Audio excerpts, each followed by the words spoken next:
Welcome to Politics Done Right. I am your host, Egberto Willies.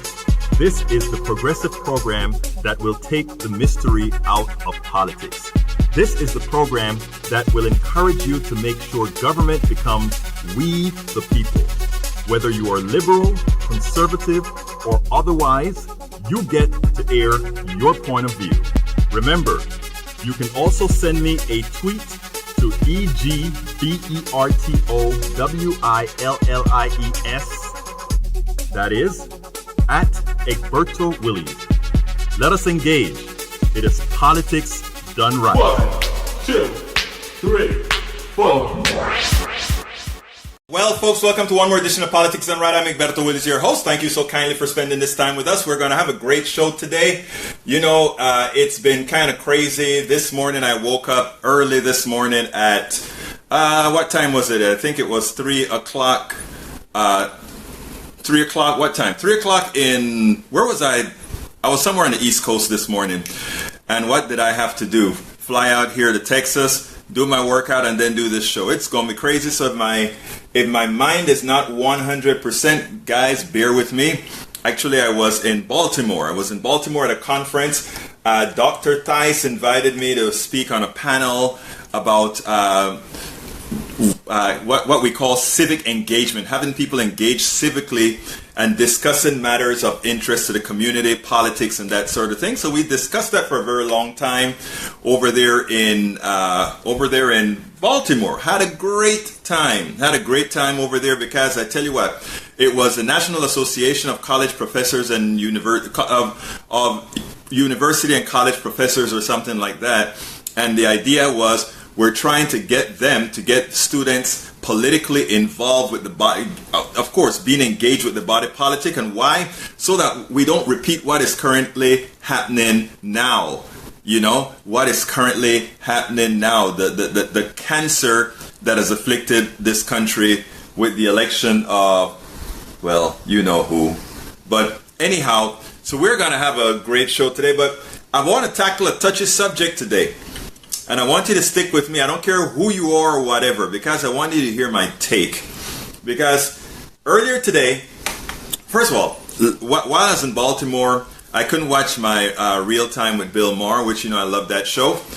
And what I did is I went to Raw Story and saw some clips of parts of it. And there was one part where Bill Maher was doing a mea culpa for using the N-word a couple of weeks ago or a week ago with Eric Dyson. And then he was on with Bernie Sanders, Miss Sanders, Bernie Sanders, past spokesperson, and then Ice-T, and they were all really knocking Bill Maher and giving such power to this N-word. I'm not going to use the N-word on my show. Sometimes, you know, I even got a posting from somebody who read my blog of the week, and what he was able, he had a different take on it as well. But what I want to do is I want to take us there first, because I think that is always some sort of an elephant in the room for everybody, you know, black, white, Latino, whatever you are. People somehow give some words more magic than I think they deserve. So anyhow, I'm going to tackle that. Let's also talk about, you know what, Comey. We're going to discuss a little bit about that, what you think about how successful his how successful his hearing was. Personally speaking, I'll tell you up front, I think the media is making a whole lot of it. Look, don't get me wrong. I think the guy is a very bad man, our president. But I think the media has overblown what actually got said, and I think too many progressives are putting too much hope that something is going to happen to El Señor Trump. I don't think it's going to be this that brings him down. It'll be something else maybe, but I don't think it's going to be this. So let's actually get with the program. I titled the show today, and let me get to that page. I titled the show today, Topic of the Day. My take on the N-word and Bill Maher Comey hearings, and more. Okay, and you guys can lead me anywhere. My little screen here with my, looks like they changed it up on me somehow. I don't know if that's true or not. Yeah, it looked like I got a new version of the tool, but that's fine. So anyway, that's going to be the topic of discussion. I want to tackle the N-word. I'm taken aback by the amount of time the Bill Maher fiasco is taking. And of course, like I said before, we'll discuss Comey. So you know what time it is.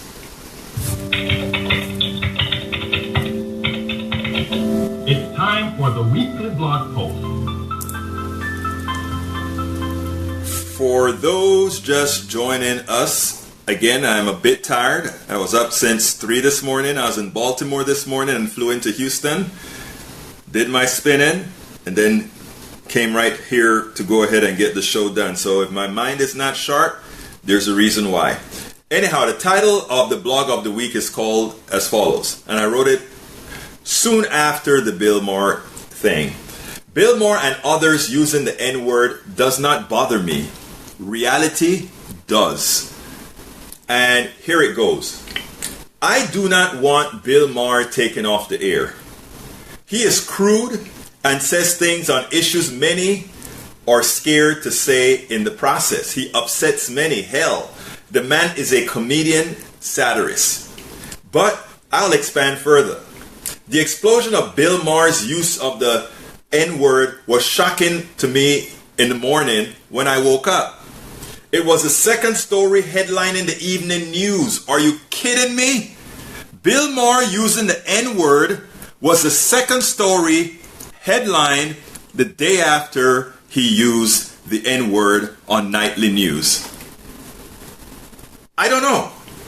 I watched real time and I chuckled, especially in the context he used the phrase next to a conservative Republican talking about working in the fields. For those who did not see the piece, the exchange went like this. Senator Ben Sasse was Bill Maher's first guest on Real Time. Sasse and Maher were talking about the boundaries between adolescence and maturity. Maher mentioned that adults in California still dress up for Halloween. Sasse said this did not happen in his state. Maher then said, "Man, I've got to get to Nebraska more." To which Sasse replied, "You're welcome. We'd love to have you work in the fields with us." Bill Maher right away responded, "Work in the fields? Senator, I am a house N-word. No, it's a joke." So that is what happened. Now, Senator Sasse did not go anywhere close to the comment, but later said he wished he had interjected. According to the New York Times, HBO issued the statement saying Bill Maher's comment last night was completely inexcusable and tasteless. We are removing his deeply offensive comment from any subsequent airings of the show. Wow. They are removing any subsequent, our egos and not our egos, but our fragile minds are going to be so damaged if we see reality, if we see what's going on. Our so fragile minds are going to be hurt. Okay, so Bill Maher has deeply offensive, they said, Bill Maher comments last night was completely inexcusable and tasteless. We're removing his deeply offensive comment from any subsequent airings of the show. Bill Maher subsequently apologized, saying, Friday nights are always my worst night to sleep because I am reflecting on the things I should or shouldn't have said on my live show. Last night was a particularly long night as I regret the word I used in the banter of a live moment. The word was offensive and I regret saying it, and I am very sorry. My gut feeling is Bill Maher is not sorry for saying the word. Bill Maher is sorry for the reaction to how he said it in a joking way or whatever he said. He was like, wow, I used to be hanging with you guys. And man, I didn't expect this. Bill knew what he was saying. Bill has always said things like this before. Okay, always. But here it goes now. Everyone knows it would not be long before the attention getters would chime in with their righteous indignation demanding that HBO takes Bill Maher off of the air. Many will be upset with my take, however. You know, they'll be upset at me. But let me tell you, it's funny because DeRay McKesson, the BLM, the Black Lives Matter, I call him the Black Lives Matter poser. Let me tell you, I don't go out a whole lot with the youngsters with Black Lives Matter, but I am Black Lives Matter. I support Black Lives Matter. I do what's necessary to be a part of that movement. I may not be out there on the streets all the time with them. The younger folks can take care of that. But to have what I call posers in the movement come out and say, oh, righteous indignation, we need to get rid of him, DeRay McKesson, that's who said it. Anyway, many will be upset with my take, but I think it is now time that we stop being held hostage by those who use the N-word, whoever they are, or held hostage itself by the word. I want to repeat that because that is important, what I'm trying to say here about the N-word. Many will be upset with my take, but I think it is now time that we stop being held hostage by those who use the N-word, whoever they are, or even being held hostage by the word itself. We should not. Christy, if you're anybody else having problems with the video other than Christy Cahill, because I'm showing that it's flowing just fine. So please let me know so I know if there's something else needs to be done. Anyhow, as I said now, why? Or let me get back. I'm a black man. I mean, for those who are seeing me on video, they can see me they can see me. I am not a N-word, and I'm not going to use it out of respect. I'm not going to use the word I am not an N-word. I have never considered myself that. I'm an intelligent person. I am not a fool. I do not acknowledge anyone. I acknowledge no one who may think they are referring to me with words for which I do not classify myself as. So if somebody is calling me the N-word or whatever, why should it matter to me? I do not classify myself as that. And I'm not going to empower them to use that word to block me. And that is a big mistake I think those in let's say the black intelligentsia and others are using by giving that word that much power. Continuing. Therefore, I simply disregard those utterances as just warm air vibrations. If we taught more people that concept, we could then get upset and do something about issues that matter instead of spending time on issues that stimulate passion but have little value to our personal economies or our personal well-beings. That's my take. Now, folks, here is something to ponder. Rappers' music is repleted with the N-word. Most of the buyers of rap music are what? White. Can all purchasers rap along the music they buy? The music they own? I mean, there's a certain amount of, within this whole argument or discussion, there's a certain amount of intellectual dishonesty. And I know about folks talking about the pain and of slavery and all of that. Look, I am from Panama. Yes, I'm not from the United States of America. But guess what? The darn slave ships stopped in Jamaica. The darn slave ship stopped in Curacao. They stopped in Puerto Rico. They migrated to Panama. All black people in America who came over here share an experience. And that experience is discrimination. In Panama, they don't call it the N-word. In Panama, they call it chumbo. Now, black folks in Panama have overcome what that word chumbo means. I mean, in fact, everybody uses the word chumbo in salsa music and in all that, I really don't, like I said, I really don't care. I don't consider myself an N-word, a chumbo, or anything else. Chumbo is a Latin word that they use for black folks in Panama. So, I think it is important that we stop giving the power to these words. Anyhow, I'm no longer interested in arguments in who can and cannot use the N-word. I'm tired of that.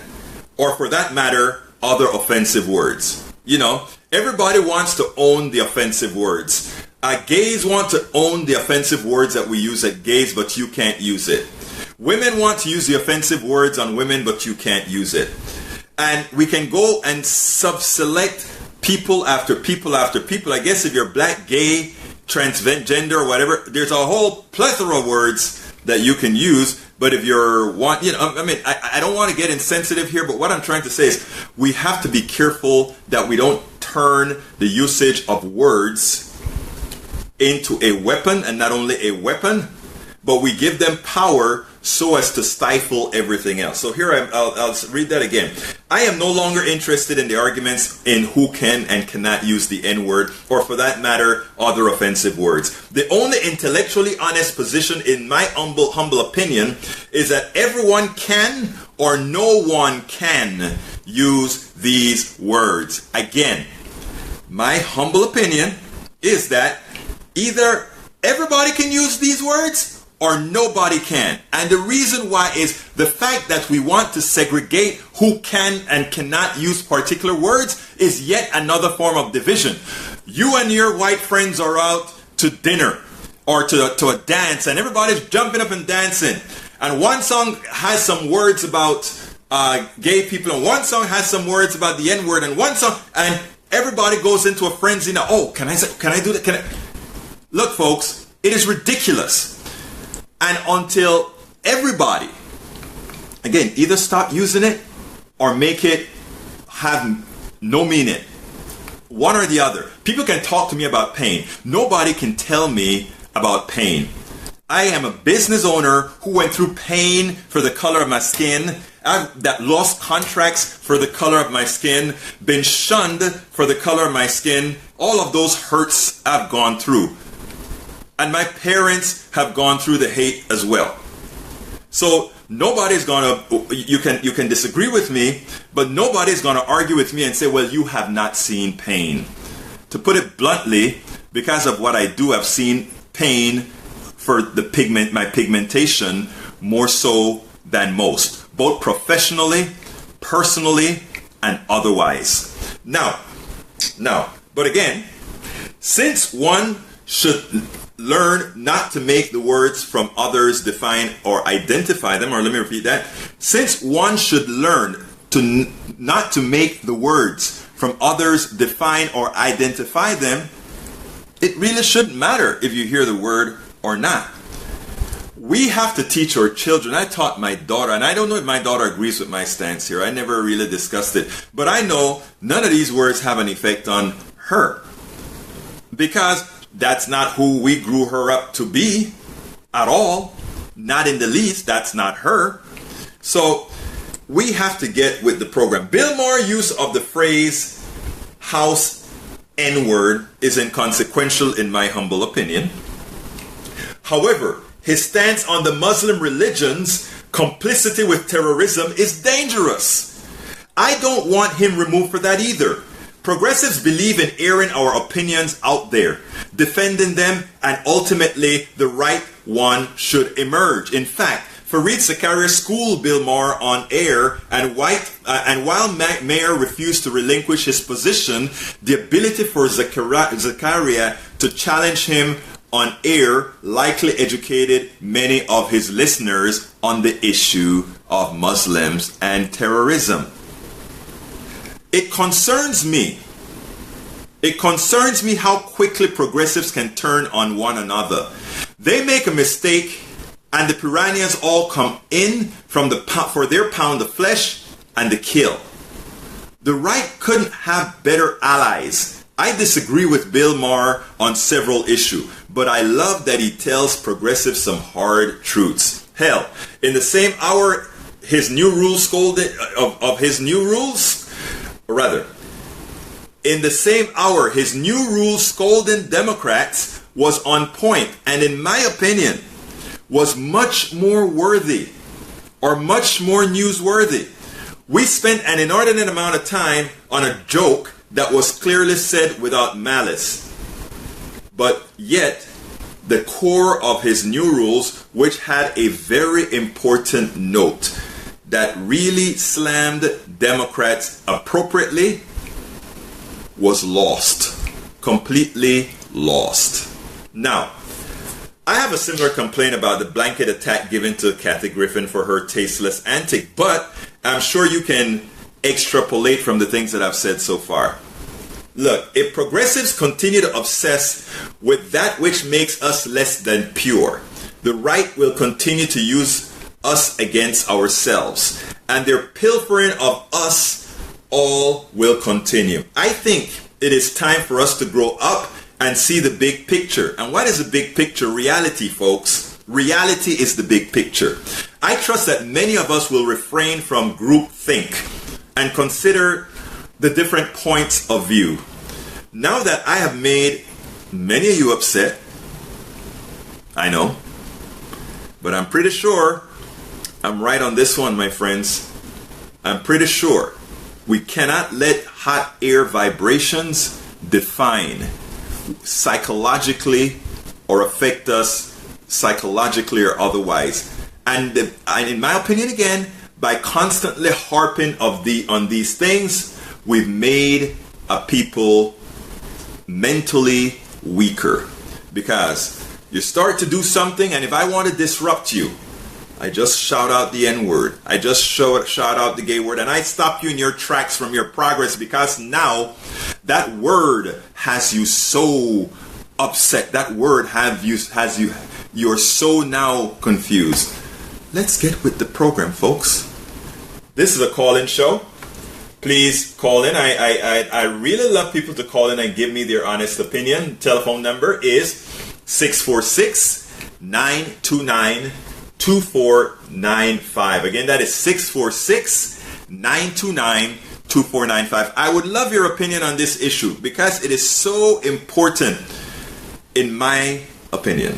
So let's go with one of my favorite callers. John, come on in, my friend John. Talk to me.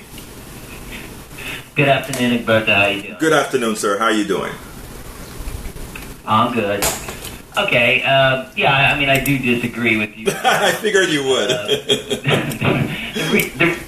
The reason I disagree with you is that, you're putting emphasis on,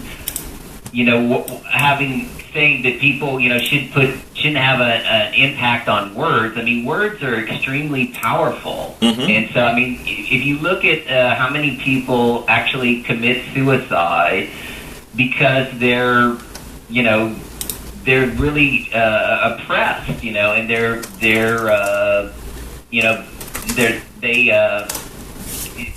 it's a racial or maybe it's about their sexuality, mm-hmm. or whatever it is.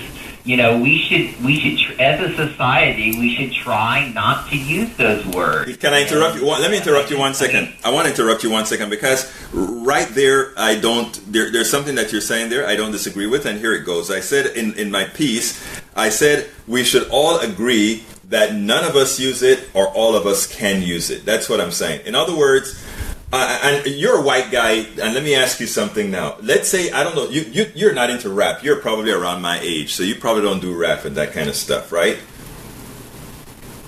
Well, I mean, I've listened to some. Yeah, I mean, I prefer jazz music. Okay, all right. My which point has a strong African-American black element. I mean, and so that's, I mean, most of the music I listen to are actually by black artists. Right, okay, but let me ask you, and you buy, I mean, if you were a younger man and you bought a rap record that used a whole lot of the N-word, I know you sing along with a lot of records you buy, right? I'm sorry, I didn't hear that. Do you sing along with a lot of records you purchase?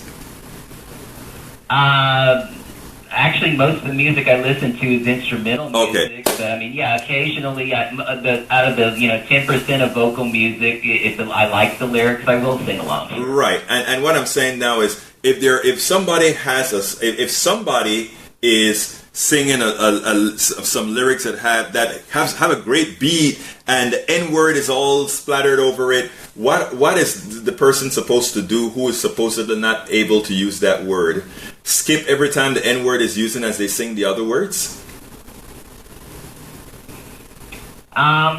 Well, I don't know. I'm not sure. I'm not in that position. I know. But, back in the day, let's say in the 80s, I used to listen to a little bit more rap, I have to say. Me too. Jimmy, Tribe Called Quest. Right. The old school people. And so, I relate more to the fact that they are oppressed, and I don't think that they use those words, but I mean, maybe they did. Maybe my memory's faulty. I don't think your memory's faulty. I see your point. Yeah, you're right. I mean, the point that you're. Go ahead. I'm sorry, John.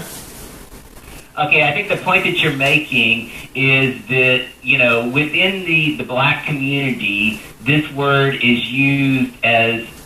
It's not the same. I know the point you're making is that everybody should use it or nobody at all. I kind of disagree with that. I mean, because of the history of oppression against black people in this country. I mean, we've got one of the biggest problems, and one of the problems why we haven't overcome all the racial issues is that white people won't admit how we've treated minorities and specifically black people throughout our history. And I know I've said this a million times on your show. Yeah, let me stop you there. Let me stop you there. Recognize. Let me stop you there because that is correct. White people to this day, I don't think, most or a large percentage of white people have not, or they try to skim of it, or they try to think that because it's not them, it's the people that came before. There are a lot of excuses. I am saying, yeah, if we want to hold something accountable, those are the material things that matter to us, right? What I want to see as certain, not reparations as some people talk about. I want to see those issues taken up seriously about. First of all, not forcing, but getting white people to do understand that a lot of the problems in not only the black communities, but in all the oppressed communities have a common thread. That common thread is white supremacy. That common thread is privilege, white privilege. I want that to come out. I don't think you start that by saying who can and cannot use the N-word or the F-word or all these other words. I think white America, the bad part of white America would love to continue having those discussions. I think we have to get to the meat of exactly what you just said. I was at and I want to get into, I remember I told you I was in Baltimore yesterday and early this morning. And I was on a panel yesterday in Baltimore. And we sat down and we started talking at the first part. Before I got onto the panel, I went to something called a deliberative dialogue.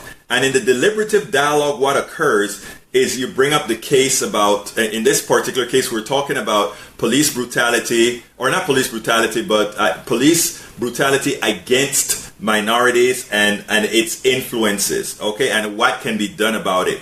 And I'm at a table, I am an older black man, 56 years old, at a table with a young black man, 21 years old, or either 20 or 21 years old, and the rest of the people, the other 7 people were all white. And the discussion went, and by the way, 314, if you want to speak, please hit the number 1 so I can put you on air. And the discussion went, we continued hearing the platitudes.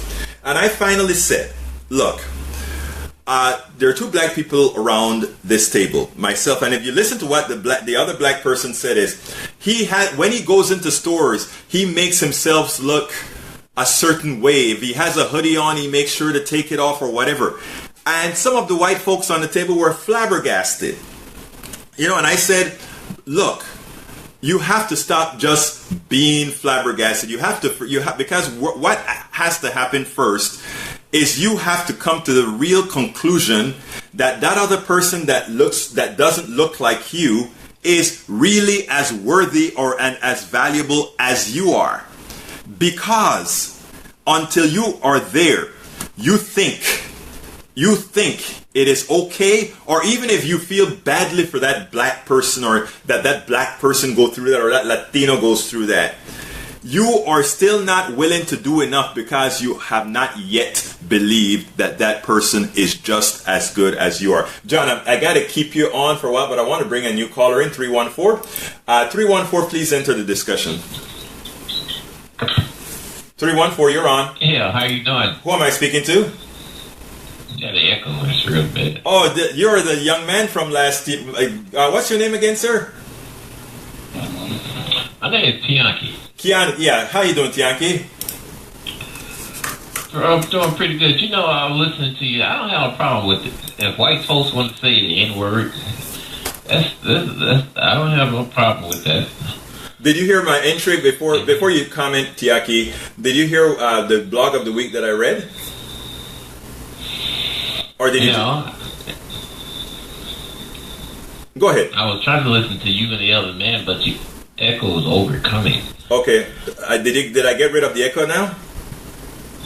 Hello. Let's see. Yeah, that's better. Okay, go ahead. Yeah.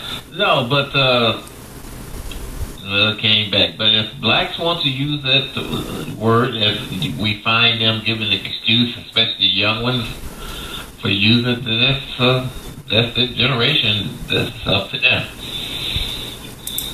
Okay. Anything else you want to add to that?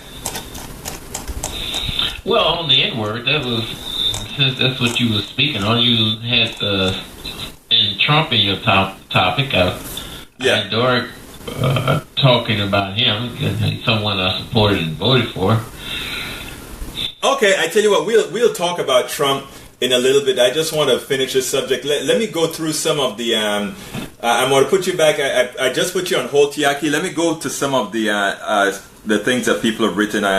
Let's see. To see how people think about what we're saying thus far. Anne Marie DeMeo said, "I agree. Is a terrible word. No one should use it. I am." And let's see, I am Italian, and even if someone is Italian, I still don't believe they should use derogatory words describing me. So I guess what Anne-Marie is saying is she agrees with the portion that I said where either everybody uses it or nobody uses it. And in her case, she believes nobody should use it. Let me check with Nicolo Caswick. Nicolo says, let's see. Satire is not political analysis. That's true. Let's see, what does Payman Bashinti says. I so agree with this, but and this is bad today, but this time, as someone who's not black, it still hurts when somebody uses that sick word. And Nicholas, I think society wants to retire hate speech. I agree that society should retire hate speech, but we're likely not going to do it. So what we do when we want to retire something and it doesn't occur is we make ourselves immune to it. We can't get rid of we can't get rid of a lot of bacteria. We can't get rid of the common cold virus, or the flu virus. So what we do is we inoculate ourselves against viruses. My goal with this show is not to go ahead and pound against Joanne Reed, who I disagreed with today, or Torre, who I disagreed with today on AM Joy. My goal is to say, folks, let's start making that attempt to inoculate ourselves from these words and stop giving it so much power that it stops us in our tracks. You know, and I'm coming back to you in a second, John, but I went to, I had a I want to tell two quick stories. Two quick business stories. I had a person that I bought hardware from, and he bought my software in Taiwan. He never knew what I looked like. He never knew what I looked like because in all the business dealings I did, I never did anything to reveal what I looked like or what race I was, what ethnicity or anything. All he knew is that I was from Panama. That's all he knew. We bought hundreds of thousands of exchanges between the two of us. Now, for the first time we're going to meet, it turns out that we're going to meet at a Comdex. That's a big technical show in Las Vegas. And we go out there to Las Vegas, and but beforehand, my wife made the reservations for this guy to go to Vegas to get the hotel. He paid for it, but she made all the work. She was working in the office then. And finally, the day before he flew down, he asked, "How do I know how to find you? What do you look like?" And I'm thinking, oh my God, now is the time that he's going to find out that he's dealing with a black man. And by the way, Asians are just as racist against blacks as whites are in this country. So anyhow, I told him that what I looked like, and I said, and I'm black. And there was a long pause, and then he said, oh, okay. And the call was over. Now, we started to call him back for some other arrangements that we had to make for the deal that we were making. And suddenly we couldn't reach the guy. We couldn't reach the guy at all. Finally, I told my wife, you call, and when you call as if you are another person who just found his product and want to buy his product. And that's what she did, and immediately reached him. And as soon as she reached him, she passed the phone to me. And then I said, come on, what's wrong with you? Why is it that I couldn't reach you? And no, that's not a problem. So anyhow, we meet in Las Vegas, and we sit down for lunch. And I immediately tell him, it's amazing that you've been doing business with me so long, and as soon as you found out that I was a black person, that is how, or the reaction that I got. The guy, he kept on with the smoke screen. But the thing about it is this. It wasn't the first time that occurred. I made a contract with another person to exchange software product that I wrote, Z-Modem protocol that he had, and he wanted all of my communication tools. All we had to do was sign the contract. When I went to his booth in Las Vegas, I flipped my badge. That's how, because a lot of people there were using my products, and so I always flip my badge. And I went to his little place, and I stood up there for a while. And at Comdex and these areas, there are rarely any black people out there. And he sees me, and the first thing he looks at was sort of with disdain. Who are you? Because I kept on standing at the place. Who are you? So I flipped my card, and he saw Egberto, and he's like, hey Egberto, how you doing? And then he runs to his partner, and he brings his partner. Hey Robert, this is Egberto. We are supposed to be. I'm there to sign a contract with these guys.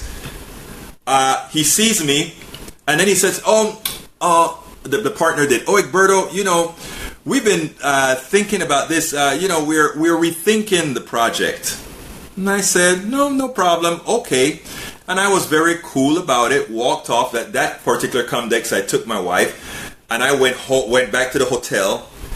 And I think my blood pressure probably went through the sky then, when I kind of told her the story. So when people tell me about, the hurt of hearing the word. The hurt of hearing the word is one thing. Notice what my title was of the blog. It's not the word that bugs me. It is the reality that bugs me. The word doesn't do a damn thing for me. When I have products that I develop and I make a deal to have a technology exchange with another person, and then the color of my skin is what stops that product from being exchanged, that is what matters. The N-word doesn't matter to me. I don't care if anybody calls me an N-word if they're purchasing my products, because it does not affect my personal economy. And what we have a whole lot of is a lot of people are concentrating so much on these words, so much on what it means to me, how it makes me feel, that it affects your ability, in my humble opinion, to function. And that is what I promise to never allow to occur with me, my daughter, or those that I have influence over. Your say, John. Well, I think words and actually what people do, there's usually a connection. Mm-hmm. So I mean, if you're racist and you use derogatory terms towards whoever you're racist towards, and it's not only black people. I mean, some people are against Jews or Catholics or Italians or Germans or whoever. I mean, Trump is against Muslims. Trump is against Mexicans. Mm-hmm. All this negative stuff. I mean, if you have a thick skin and you put things in perspective, it's going to have less of an impact on you. Right. But if you're a teenager or let's say you're just a sensitive person, it's going to have more of an impact. You are so right. And so, yes, it's good to build up your thick skin and to say, I know that's wrong. I know it's wrong to be racist, but that's the way people is, and we should try to strive for a society that actually has less racism in it. And so, if you look at the political system, once Obama came into office, you saw a rise in racism. Yes, you're right. And yes. It was all over the place. I mean, in the Southern Poverty Law Center, when they track things like that, they track not only words but action. Mm-hmm.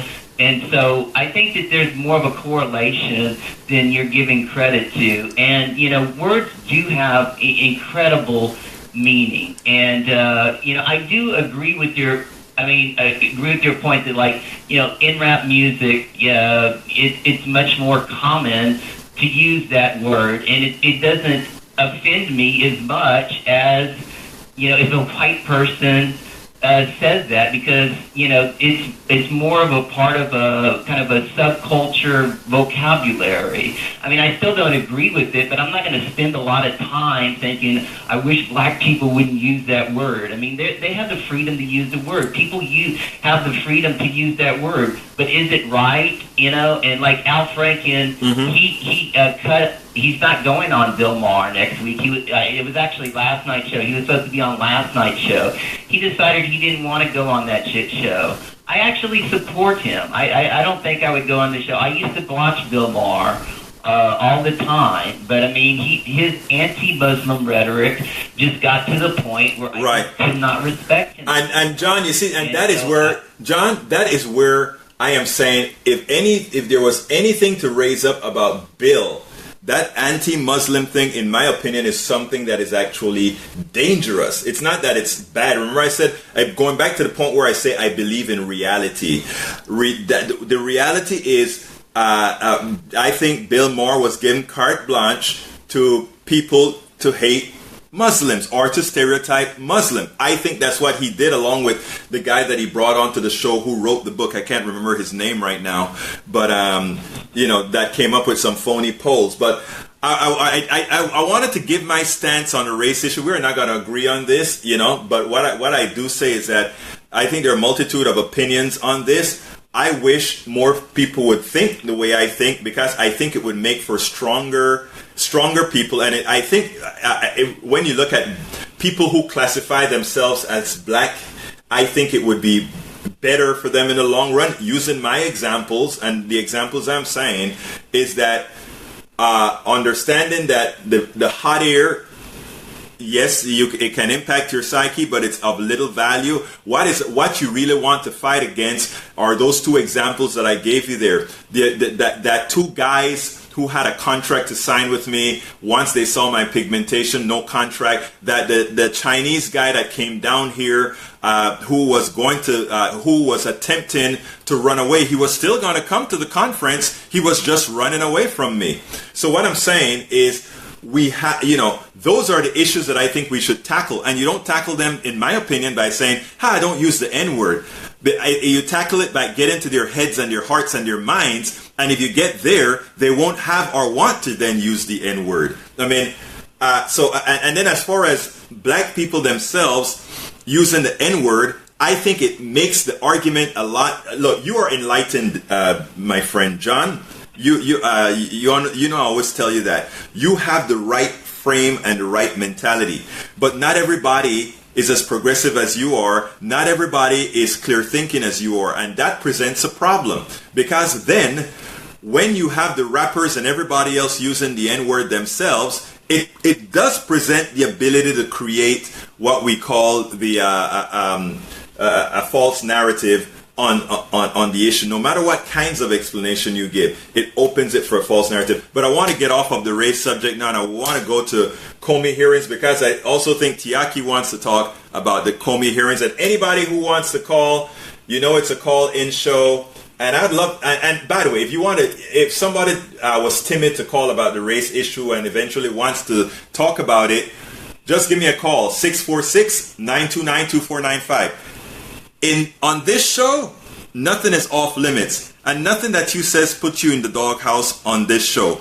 One of the things that I find, and we did this in deliberative discussions as well, when you allow people to put their voices out there, when you allow people to say whatever they say, however bad it may be, knowing that it's not going to affect your judgment or your friendship, you get a lot more. Because what happens is you get that trust that gives you the ability to communicate with that person. And if you can communicate with that person, it may not be immediate, but you can change minds and you can change hearts. So on this show, on Politics Done Right, I don't care who the hell you are. I don't care what the hell you believe. I don't care who you are. You can call, you can write, you can say anything on this show, and we'll talk about it. Anyhow, let's go to Comey. Tell me about Comey. What you think about the hearings. Personally, I was a bit disappointed. I don't think you were. Talk to me. You talking to me, Roberto? Yes, John. Oh, okay. Yeah, I mean, I think it was actually a good hearing. I mean, there were some things I was disappointed in Comey from the way he described the meeting. You know, I kind of wonder, you know, if he would have actually said it went public as soon as it happened. I mean, right. I know that he immediately would have been fired, but I mean, I wonder how the reaction would have been. Because that would have been a little bit different, you know, than the way it happened now. So I mean, that's one thing I'm thinking about. The second thing is, you know, I know on your Thursday show you were talking about how you kind of felt agreed with Alan Dershowitz. Right. You know, I strongly disagree with Alan Dershowitz and. What Lawrence Tribe, what he said, he's a Harvard professor. Yeah, I saw him this morning. In fact, he says exactly what you said as well. But go ahead and tell our audience. Right. I mean, so what he's saying is that you know, this is. I mean, what Dershowitz said was that basically that.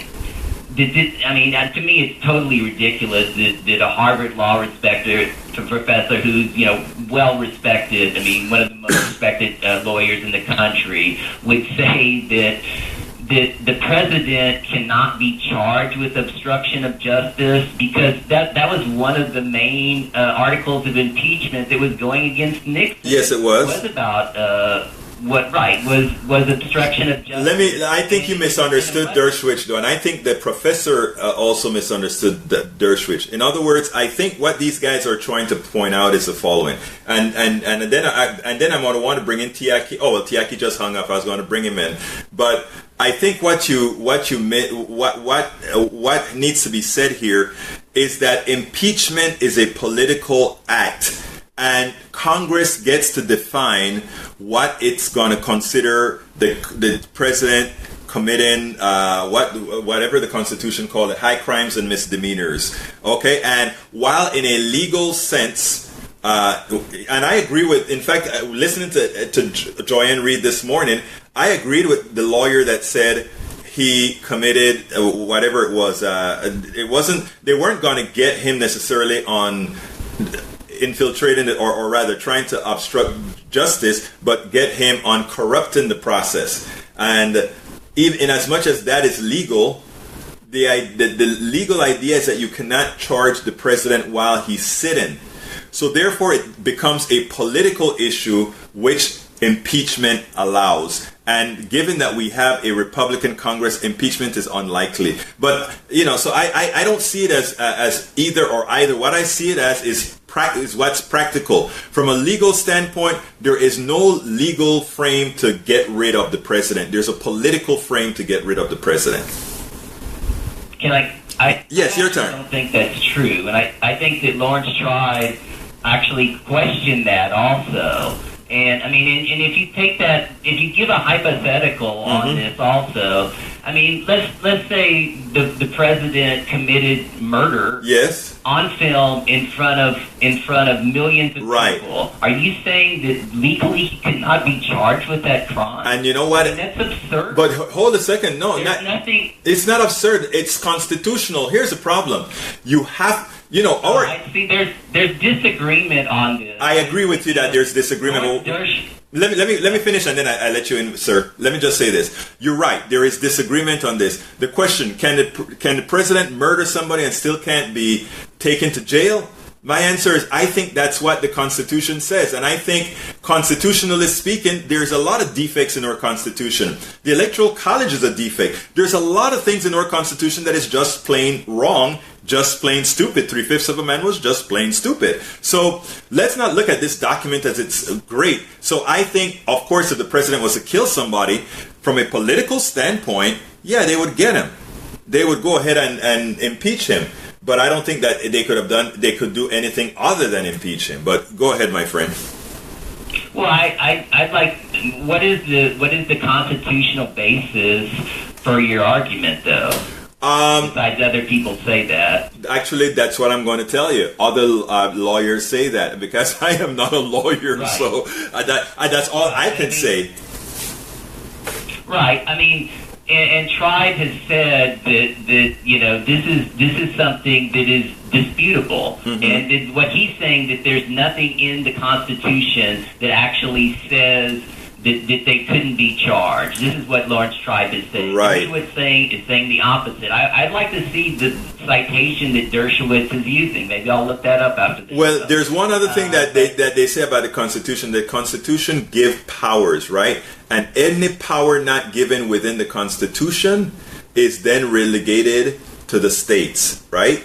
So I mean that is one part I do know about the Constitution. That is the Constitution assigns powers to the federal government, and anything not assigned to the federal government is at the behest of the state. And if the federal government if we want other things done by the federal government, we either pass a law or we add a constitutional amendment. Okay, yeah, but I mean, here's one case that did happen that is on the books. You know.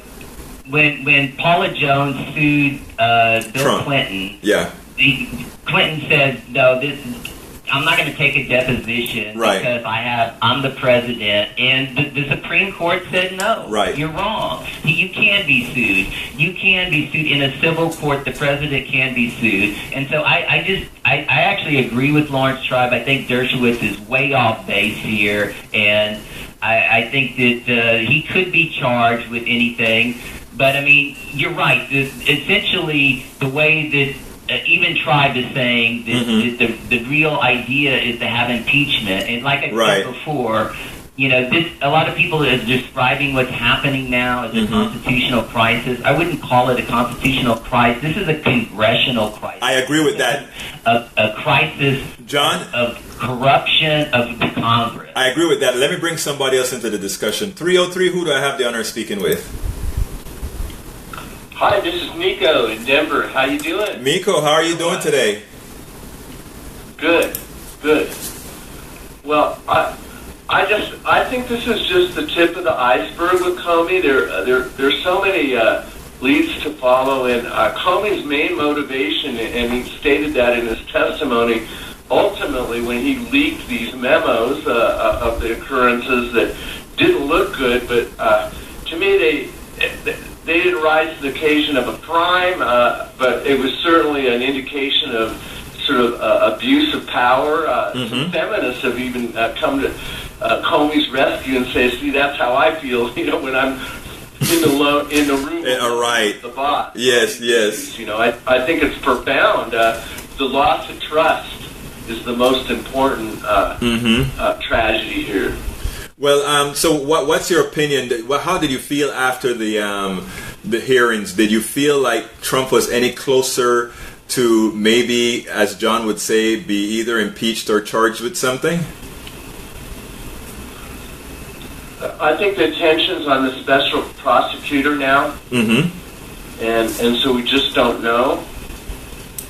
But when 46% of the eligible voters do not show up at the polls, this is just devastating to the cynicism of getting people engaged, even to resist and fight, ironically. Right. Well, interestingly, Nico, one of the talks that I gave on the panel in Baltimore yesterday is I said that what's occurring in our body politic is people don't believe that they matter. And also, and why don't they believe that they matter? Because a lot of people in power are able to do this, whatever they want to do, and then there are no consequences to that. And it's a self-fulfilling cycle, right? It's self-fulfilling because you don't vote because you think your vote don't matter, but if you don't vote, your vote doesn't matter. So we have to get over that. And I don't know if you work with a lot of activists or not, but that is usually what when I'm working with activists all over the place, that is what I'm promoting. I'm like, we have to get to the psychology of people first. A lot of us are telling people, yeah, go out there and protest in front of the senator's office. Keep calling the senator's office. Keep doing all these things, right? And what happens then is, 70-80% of the times they're unsuccessful. They still pass the bill. They still do X, Y, Z. People get depressed and they say, it doesn't matter. I don't count. What I try to do in my narrative is point out that you do count. You won't win all the battles, but as you continue to participate in the body politic, as you bring more people in, more of the people who think like you, who will vote like you, will eventually turn the system. That is what we have to do. So, anything else you want to add? I think we're facing a different, that's very idealistic, and I totally agree because I'm an idealist too. Mm-hmm. But what we're facing here is we have the ability to inform ourselves and make our choices accordingly. And Trump and other people around him and of his ilk are using the system to muddy the waters of what's real and what's not real. Right. And we get pulled into that. And it's just it's not easy, and Miko, it's not easy at all. And what we have to stress with our followers or our sphere of influence, whether it's in social media, whether it's in real life, whether it's at the coffee shop, the grocery store, what we have to share in real life is to let people know none of this stuff is going to change overnight. We're not going to make progress today or tomorrow or a week from now or a year from now, but you have to build.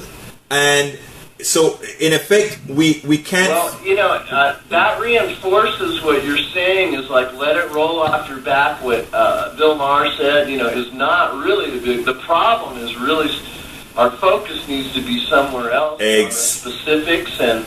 Yes. So that reinforces that opinion, but, we have a conundrum here. Yes, we do. And you know what, though, Miko, I see, and this is not, I see more people. I want to see a few people with strong-headed that's going to keep going all the way, because most people are so busy they won't be able to do a whole lot. But I want to see a few strong people with ever-growing spheres of influence. In other words, you need to build with your thoughts, you need to build your sphere of influence. People that are trustworthy of you. Oh, we're wow, time caught up with us. Say a closing piece for me, Miko. You got about 15 seconds. Okay, I wanted to hear about what you think about identity politics. Okay, I tell you what I'll do. After we finish the show on air with Blog Talk Radio, I'll continue the show. You'll still be able to use Blog Talk Radio. It'll just be off air. And I'll continue with Facebook Live because I love that you mentioned identity politics. Let me ask... there. Right. No problem. John, give me a quick closer. Yeah, I agree with a lot of Nico says. I was just looking at the Danish election. 85% of the eligible voters voted in that election, the last election they had. Right. So, we need to put more money into education, make people more civically minded, make people more politically minded. One thing about the British election is more young people voted. And if you look overall, people are against the status quo in Europe and America, but they don't know where to turn. Exactly. I got to cut you there. Right now in America, they turn. I got to cut you to there. the right, and hopefully they're going to turn to the left soon. Absolutely. So, folks, this has been one more edition of Politics Done Right. Thank you so kindly for being with us. You have a wonderful rest of the Saturday. Now we go into extended edition because of a caller. Miko hits a subject that I want to talk about. Okay, Miko, tell me, pose your question again. I think this all leads to the initial part of your program leads to this idea of how useful is identity politics if we got to get everyone on board to fight this mother. Let me tell you, first of all, because I got into this discussion about identity politics on Daily Kos a few times, right? Bernie Sanders has been pushing a whole lot, has been pushing the economic issue very, very hard. And he gets into, there's a sort of a fight between Bernie Sanders and the most effective bloc of Democratic voters. And you know who the most effective bloc of Democratic voters are? Black women. Okay? The largest, most effective bloc of Democratic voters, the most consistent percentage-wise are black women. And when Bernie Sanders spoke about talking to the working class, the connotation was that the working class is white working class Americans, not working class, which is everybody. And what happens is a lot of them took it aback to say, wait a minute, there are certain things specific to to black, Latinos, and others that the Democratic Party has always stood up for. Are you saying that we should back off from those issues? No. I believe that we have to continue with identity politics because America is identity driven. But I think it is not, I think the overriding issue for it all has to be economics. And why do I believe that? Or why am I saying that? First of all, if everybody's personal economies is acceptable to them, in other words, if everybody have a job, if everybody can do these other things, that prevents the charlatans like Donald Trump and others to use identity politics different than we want to use identity politics. They want to use identity politics to say the Muslim is killing you, the black guy is taking all your money on welfare, the Latinos are taking your welfare and your jobs. That is a narrative that they want to put out because these people in Appalachia or whatever are hurting. What a lot of minority or minority Democrats would say is, but wait a minute, we've been hurting all along. Our unemployment sucked, even when the white working class unemployment was great. Our treatment within society sucked, even though when they didn't have a problem. How do you then tell me not to have identity politics? And that is a conundrum, your word, the conundrum that we go across. My thing is, we don't forget about the social justice problem. We don't forget about the prison industry. We don't forget about any of that. But we do not make those the issues that we solely, and when I say solely concerned, that's not what we do, but that we put all that, I don't know what word to use without sounding negative, but we have to concentrate. Go ahead, sir. We're challenged as Americans, though, because, every time it comes in different forms, the monster. Right. We saw that in Occupy Wall Street. Yes. At some point, it kind of diverged into hating Jewish bankers, so you get into these stereotypes and so forth. And I tell you, as a member of Occupy, we just fall into the trap. Right, Miko. Let me tell you, help us, Miko. I was a strong member of Occupy, and I can tell you, a lot of those problems were actually instigators. A lot of these guys were paid to bring those things in, and you had guys like me where whenever I went out to Houston and those kind of out to the Houston Occupy camp, whenever those things occurred, try to mitigate it. There are a couple of times I was in for the Net Roots Nation that we had in Providence, Rhode Island. That Occupy there, some of it broke down into some of that where we had a round circle. It was like the initial couple months was pure gold. It was beautiful, Right. Well, it spun out. It takes people with issues, and just another food for thought. Yes. Identity politics is so difficult to navigate. Pertinent. Why does Hillary Clinton lose 53% of white women? Basically, 53% of white women who voted for Trump. Right. You know? It Yeah. was a big number, and she came out initially in June of 2016 very clear, I'm a woman, you know, and using that. Right. And it backfired. Right. Well, I don't think it backfired more so than people that might have identified with her. Well, John wants to come in. Faith and trust in her, you know. John, come on in. Well, I think the actual number was 51, but it's very close. But I mean, yeah, I think that, you know, some, I looked you know, at the 50%. Okay, well, I mean, all right. So the different identities that we have, like people in the South and the Midwest, are very attached to their regional culture, and their regional culture is very much, you know, economically based. And so, I mean, I think that's the reason why people, you know, a lot of white women voted the way that they did.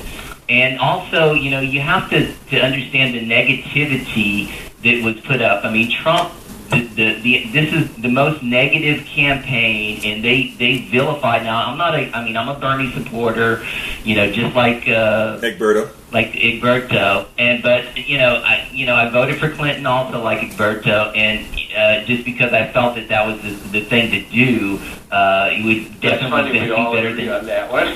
Right, but I mean, it's just hard to you know, when you have so much negativity against you. I mean, when I'm thinking about 2020, it's going to be the same thing. I mean, you know, whoever the Democratic nominee is, that they have so much money, you know, being thrown at a person to show every negative aspect of their life and their history, and also I think the Russian connection, I mean, Egberto was talking about this, and I kind of dismissed him about social media. Obviously, he's one of the top social media on the liberal side in the country. And so, you know, he was much more in tune with what was going on in social media and all the Trump connection. And I think he was also more in tune with all the bots that were out there and the Russian connection. And so there's just intense negativity, and you know, so whoever is nominated, we're going to have to overcome all this negativity. John, and that's why hard thing. John, and that's why we have to do the work now. Now, guys, this extended period has to end because I have to go write a couple of blogs. So I want to thank those who stayed around for this little extended talk between John, Miko, and myself. If you have ideas, go ahead and stick it in the post for either the live audio or the blog post. Look, folks, thank you again for sticking around. John, it was a pleasure as usual having you. You always add to the discussion and you always keep me on my toes. Miko, thank you very much for calling, and you guys have a wonderful day.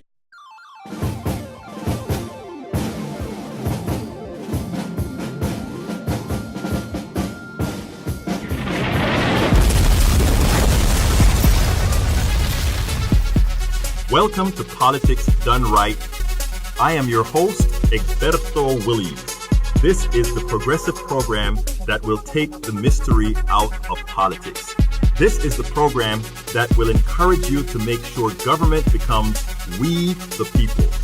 Whether you are liberal, conservative, or otherwise, you get to air your point of view. Remember, you can also send me a tweet to EGBERTOWILLIES.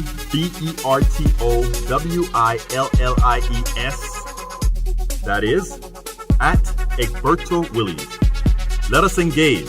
It is politics done right. 1, 2, 3, 4.